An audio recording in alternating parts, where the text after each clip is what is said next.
everybody. I am Andra Annette, and welcome to this week's session of Healing from the Inside Out. Today, I have a very special guest with me. Is it Marie or Mary? Marie. Marie. Marie Sennett, right? Yep. Sorry, I'm terrible with names. She is a certified yoga teacher, and I find it very interesting that she used to be in law and that she's transitioned into this back in 1997. We did speak to each other on a call prior to getting together, and I love what she's doing, and I think you're gonna love it too. She was talking about meditation for a busy mind. I said, "Oh God, do I need that?" And then meditation and yoga for saving off dementia, and we are all going to age, but she helps people really embrace who they are and get ready for a happy, healthy retirement, which is what everybody wants, right? Me included. Let's dive in and meet Marie. So, hi, sweetie, how are you? I'm great. Thanks for that wonderful introduction. Well, I mean, you're just fabulous what you're out there doing in the world, and I really appreciate, um, that we took the time to talk and get to know each other prior to actually going on air. And I love what you're doing. So, talk to me a little bit about how you transitioned from law, because I think that's something everybody would really like to know. Sure. So I became a civil rights attorney. I worked first as a public defender, and then I did civil rights cases for folks who were incarcerated. So my clients, when I was doing the prisoners' rights cases, as we called it at the time, when I was working with them, they used to joke around and I was doing time with them. And I realized I needed to do something for me so that I could not embody all the stress, not, keep the secondary trauma within me. And so my neighbor downstairs said to me, "Hey, you want to go to a yoga class?" And this was early in 1997. And I was like, yes. And and the thing that was most amazing was my very first yoga class, my very first shavasana, my very first relaxation. My brain actually stopped for a couple minutes. And I was like, there's something good here. My body felt really, really good, and my brain felt like it could just calm down and focus. So it was kind of like I started chasing that dragon, right? I wanted to feel that. I wanted to feel good. So I started taking yoga classes on a regular basis, continued my practice of law, tried to incorporate yoga on a regular basis while I was being a public defender or civil rights attorney. And I went back and forth. I went back to being a public defender and back to being a civil rights attorney. And it was difficult because I was working, at World, so I wasn't getting paid a whole lot. So I didn't have a whole lot of money to go for a daily massage. And then at one point, my dear sweet husband actually pulled me aside and said, we've got these great plans for retirement. And if you don't start taking care of yourself, then it's going to be doctor's appointment to doctor's appointment to doctor's appointment. And that woke me up. It shook me because I just really wanted to have this great retirement with this really cute guy. And so I rolled out my mat and I just started doing 15 minutes of yoga and 5 minutes of meditation a day. Because I was also putting all this pressure on myself saying I have to do a 1 hour class because that's what they taught me. And I was like, no. And then I started to feel so good. And I was a much better lawyer. I was a much better spouse because I was present. I could think of things before I reacted. I was clearer in my brain. I felt better. My blood pressure went down. That I decided I wanted to go be a teacher. I wanted to bring this to other people. And when I started looking at all these busy professionals who were like all of a sudden hitting retirement and not knowing what to do because they've been so busy, I was like, there's something here. So that's how I got started. I think that's a great journey to really, because you took something negative that you were experiencing in your job. And let's face it, everyone has work stress, everyone. So, and if we don't let go of that, then we do hold it on and it does cause sickness in our bodies. So I love that you're out there doing that. And I love that people are looking forward to retirement. So talk to me a little bit about the meditation for busy minds. What is that like? Because I Well, used to yeah. struggle with meditation, honestly. Yeah. Yeah, I will say on behalf of us yogis, we tend to make people think that in order to get the benefits out of meditation, you have to have a completely blank mind. And I'm not sure how that message gets across. And I know that was the message I was hearing. And so I would start doing meditation and I would be like, oh my, I can't do this. This is terrible. This is terrible. I'm messing it up. And I'd like basically beating myself up because I started thinking because I was like not having this blank mind. And so it became super counterproductive. And I noticed a number of people were feeling that way. So I take some blame for that in terms of my profession.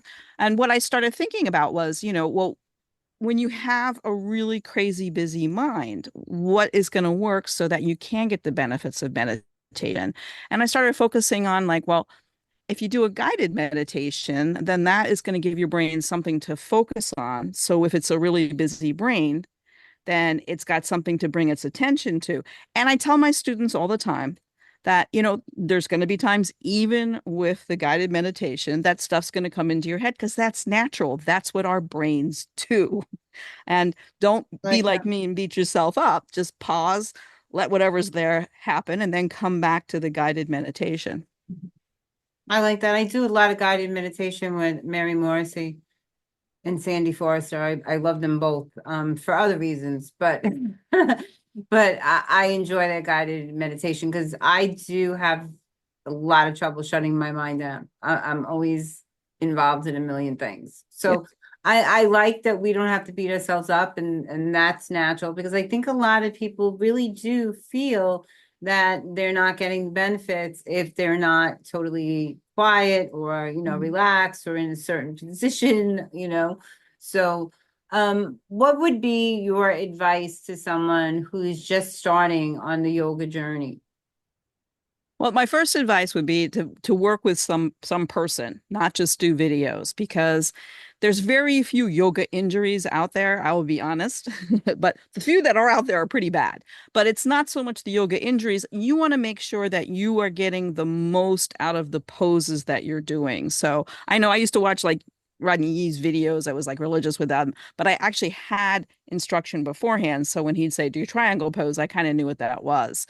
So you can work with somebody online. I do a lot of online teaching, and my training at the Himalayan Institute was never even to touch anybody. We would verbally get people into poses. So working online is much easier for me because like I can look at you and say, okay, take your right shoulder and bring it about an inch closer to the ceiling, to get you into the pose without even touching you.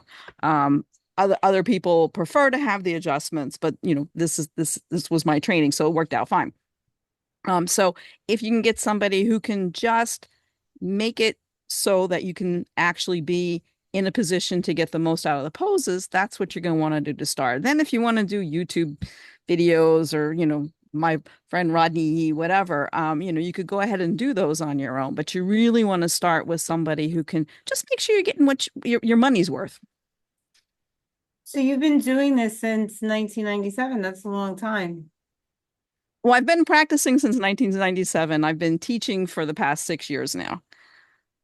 And So and you what know, is, yeah, I'm sorry, go ahead. and I'm still not the most flexible yogi in the planet.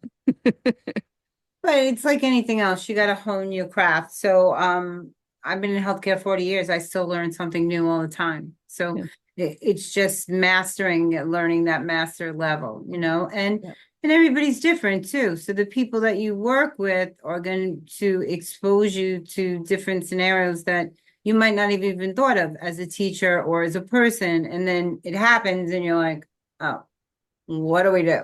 yeah, yeah. So, right? So what is it that you enjoy about it the most? I think the thing I like the best is, well, at the end of the class, the smiles that everybody has, where you can just see complete relief, is probably one of the greatest things for me. And I also do a relaxation at the end of class, and often my students fall asleep, and they're like, "Oh my God, I fell asleep." I'm like, "No, that's a compliment. Are you kidding me? That means you got Big. it." So I mean, that's and I get some students who are frustrated with themselves and there's not that smile at the end of class, but then the satisfaction becomes talking to them about, okay, what's frustrating you, what can we do to take that frustration away and take care of that. So even that in and of itself is rewarding, but just this people feeling good, inside and out, is really what it's all about.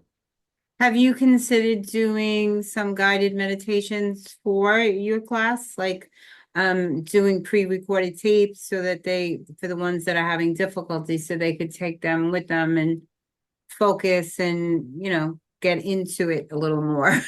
Yeah, yeah. In fact, the big relaxation that I do at the end of a class is a 61 point meditation, and everybody gets a copy of that.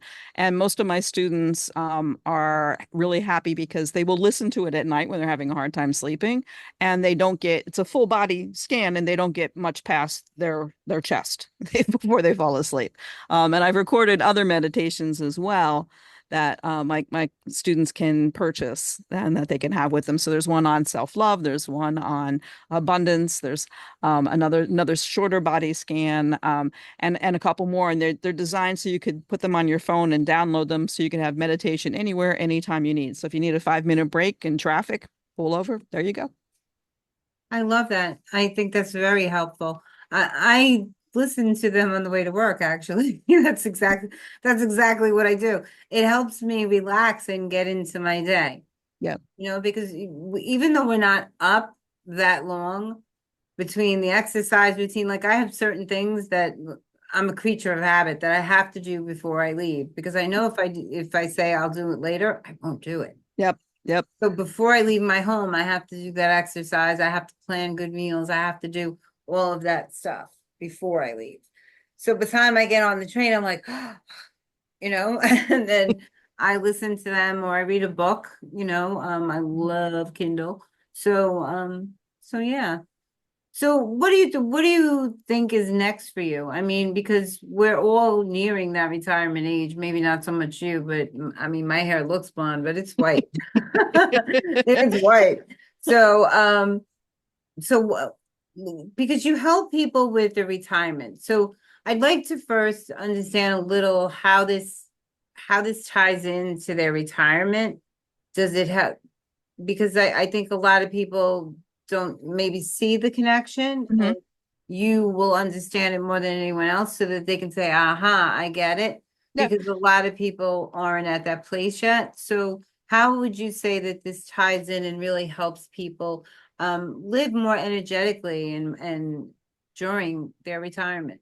Yeah, well, the idea is you do yoga and meditation now before you get to retirement so that your mind and body is in a place that once you have retirement, you can hit the ground running and do all the things that you plan on doing. So when I work with clients, I try to work with folks who are 5 years or better away from retirement, although a lot of times people are just like, I'm retiring next week or in 6 months because we put off the retirement. It's just that simple.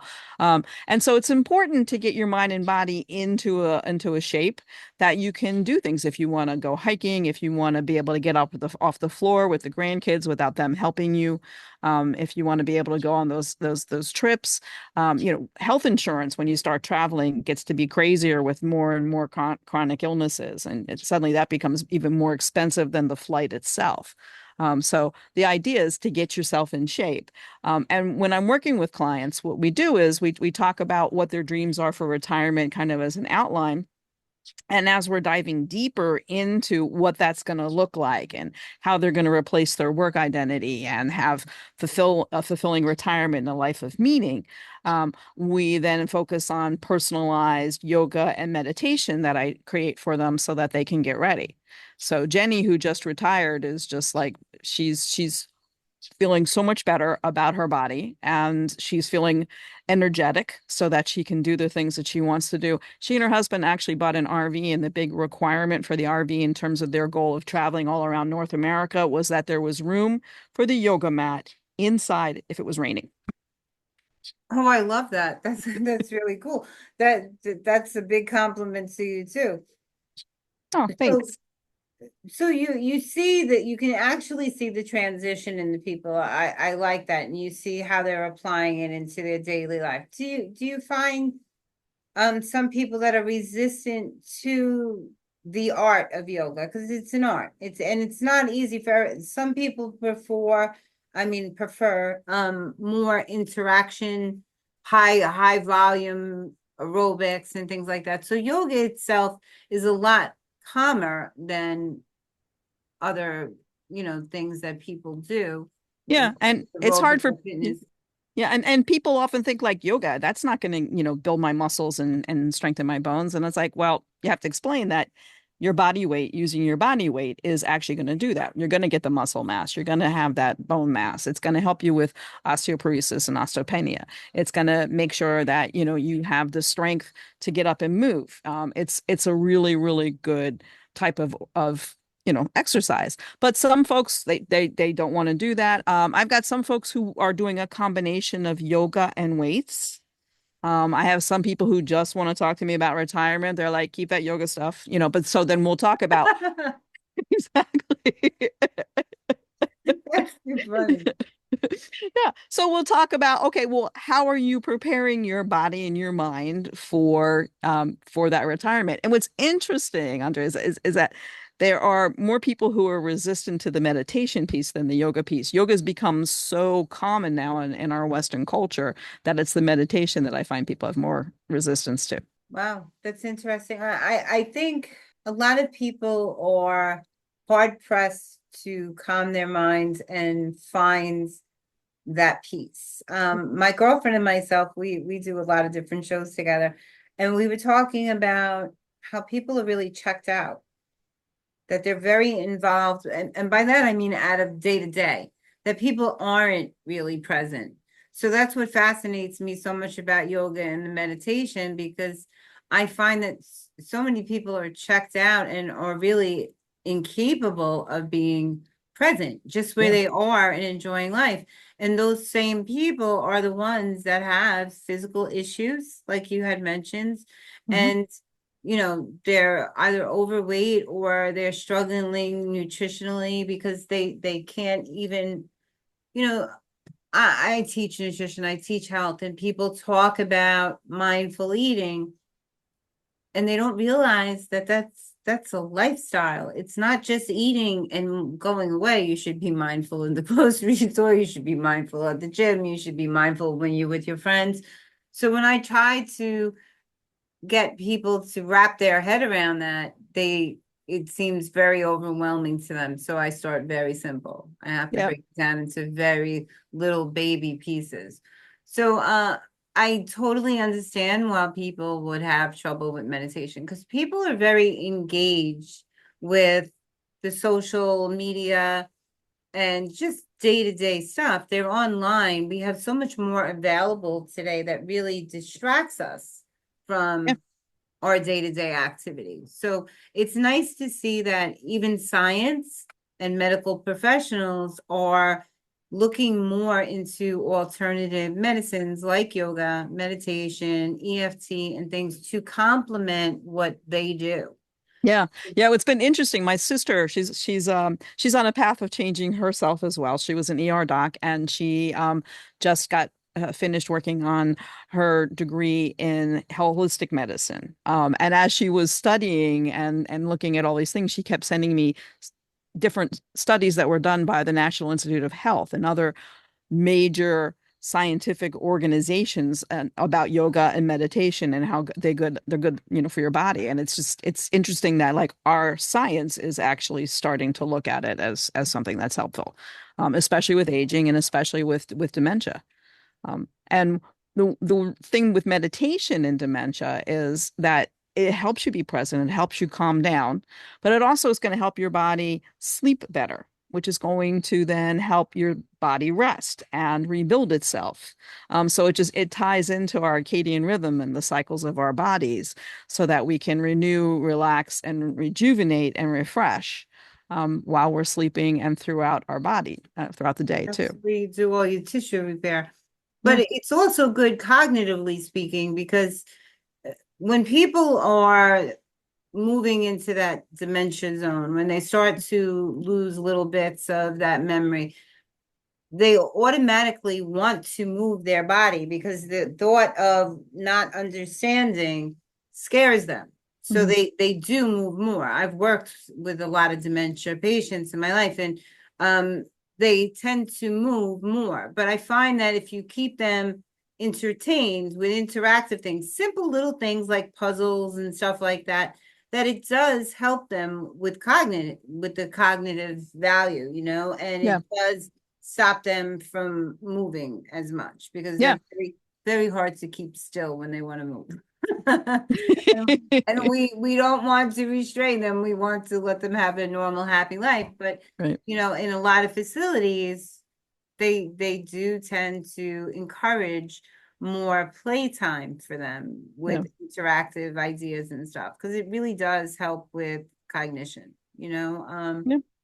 and I like that people are not, they have more opportunities. There's no black and white in health, really, that people do have alternative medicines and things that they could do because not everybody's limber loosey, right? So Right. not everybody is going to get into these crazy aerobics or these, do these fast hit exercises.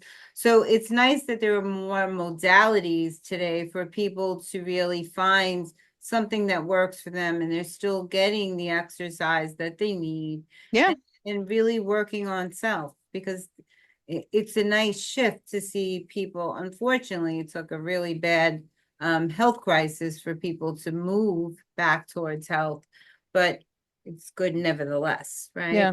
And you raise an interesting point because I have a lot of people say to me, I can't do yoga, I'm not flexible. And I say, that's perfect. You don't need to be flexible to start. You will gain the flexibility as you go. I often describe it as a come as you are party. And as long as you do the poses to the best of your ability, then you're going to get a benefit from them. And eventually you become more flexible. Eventually you build strength, but you don't have to be one of those skinny kids that can get their foot up to their head in order to start a yoga class. My husband was hysterical laughing the first time he saw me doing yoga. He said, I could never. He said, I don't even know how you're doing that. And it was my first time ever doing it. And Mhm. I wasn't getting into all the right positions, I'll tell you right now. But from in comparison to what he could do, he thought Mhm. it was fantastic that I could do all this. And I was like, well, as you do it, but that's like with anything, when you first start working out, maybe you're doing 10 pounds or, Right. light weights, and then it's 15 because your endurance changes and your strength changes. So and certainly your flexibility. So I think I'm more flexible now than I was when I was younger. I'm sure you are if you have a regular yoga practice. And a regular yoga practice No, is I literally don't. like, I don't do it regularly. I just like to change things up. So I'll yeah. do, yeah. But I try everything once. I don't have a regular yoga practice. I should have a regular yoga practice. You might find me in your class. I should because I like something for me, it's about calming the body, like the Mhm. meditation too, just relaxing and taking off that stress, like you said. So Yeah. so much of the day is spent stressed out and just to relax and unwind. So I have this routine I do that I set up a place in my house where I Mhm. can unwind, whether it's with a book or just relax or just meditate just for 15 minutes in that corner where that's my no fly zone. Nobody's allowed in this zone for the next 15 minutes. Stay up. Um, and that's for me to put that in my mind. So it's more for me that it's a special place. Mhm. So when I feel myself like I'm online a lot of the day at night, right? So I know that that's not good before I go to bed. So Yeah. I know that okay, it's time to go to the corner. It's getting later. Let's go to the corner, read for a little while, and I know that'll put me to sleep. Um, and if I did that in bed, it probably wouldn't work as well because No. I have my favorite little music in that corner, or I put on some headphones and just listen to a meditation. And it's my way of giving me that gift of that time. Yeah. So for Well, me, it has significance. and I think it's amazing that you're giving yourself that time and you're recognizing that you need that time. A number of my clients, one of the first things we do is talk about blocking out the time in your busy schedule and then protecting it. And one of the things we do with that is we come up with 10 ways that you can say no when people ask you to do things so that you're prepared. So you're no longer caught off guard when someone's got this great thing that you should be doing that's going to interfere with the time you need to take care of you. I love that. So I I do that with planning things out with my clients, that scheduling themselves in, that they're just as important. It's amazing to me, and I'm sure you find this a lot. How many people have a hard time finding time for the things that they should be doing every day? And Mhm. a lot of it is because they are people pleasers and those yes people, like you had just said. I used Yeah. to be a yes girl. Now I love saying no. It becomes addictive on some level. Yeah, it does. Andrea, can you help me? No. But one of the girls that I was working with, and I still talk to her all the time. She used to have a lot of difficulty saying no. I said, well, you don't have to just out and out say no if it's in the beginning. It's difficult. But I said often when people ask you to do something, it's because they don't want to usually do it themselves. I said, so if you tell them you're not sure at this moment because you have a lot of things you need to take care of. Let me get back to you on that. I said, often they will redirect that help to someone else rather than wait for you to come back to them. And it will usually turn out that you don't have to help them at all. I said, Yep. so try that so that you could start getting away from those yes, yes, yeses all the time. Yeah. Yeah. One of my clients actually, she said, I know I'm going 180 degrees the other way, but I don't answer my phone anymore. I let it go to voicemail. And then if I want to call the person back, I call them back. But that's a good idea too. So I used to spend uh, in inordinate amounts of time going through emails that weren't that important, spending time in Messenger answering responses. And now I have one time during the day I do it, and that's it. And if I can't get it Yeah. done, then it's not that important. And I don't follow up with where I left off. If I didn't get to that, then it's gone. It's out of my Mhm. inbox, you know, Good. because I used to spend so much time and all of those little things cumulatively are times that we could be spending with us, our family, in our business, or working on something that's important to us, Yeah. So I know that if I'm expecting an email or something, if I tell someone to email me, I don't get rid of that email. I look for that Right, first. right, right, I, right. I look for that first. But I find that it helps me a lot, even leaving a message on your voicemail that your message is important to me, but I generally only answer calls between the hours of this and this. So if it's important, leave a message and I will call you back between this and this time. Yeah. Yeah. And with the phone too, the other thing I tell my clients is while you're concentrating on yourself, put your phone somewhere else because we need to pick it up and start scrolling. And there was a study done in 2020 during the last presidential election that showed that people picked up their phone, just picked it up, not even like did anything with it, worth 200 minutes a week. It was crazy. It was just absolutely crazy. So I just say to my clients, turn the phone off, put it in another room, take care of you, and come back to it. I love that. I love what you're doing out there. So tell the audience where they can find you. How do they reach you if they're interested in working with you? Absolutely. So, the best way to find me is on Facebook, Marie Sennett Yoga. I'm really accessible there, and you can send me a message, and we can connect that way. And it's literally Marie Marie Sennett Sennett Yoga. I also have my fabulous